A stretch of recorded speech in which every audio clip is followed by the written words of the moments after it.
افغانستان هم ریلګاډی جوړ کړ او دغه ریلګاډی چې دی هرې ولسوالۍ ته سفر یې کوي.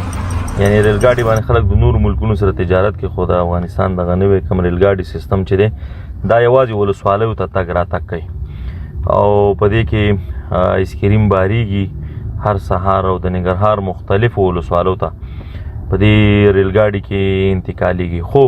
په دې کې ټول هغه کیمیکل موادو څخه جوړ او شکرین څخه جوړ آیسکریم انتقالیږي. که تاسو فکر وکړئ په ولسوالیو کې بیا دغه سپین ږیري سړي د دې ډېر زیات خلاف هم هغوی په دې باندې غوسه کېږي دا ټول چې دی ماشومان مریضانوي او دا خبره واقعیت هم ده چې ماشومان ورسره مریضېږي. نو که کارخانو والا هم یوه هڅه وکړي چې دغه شکرین یا کیمیکل موادو په ځای باندې ښه مواد استعمال کړي،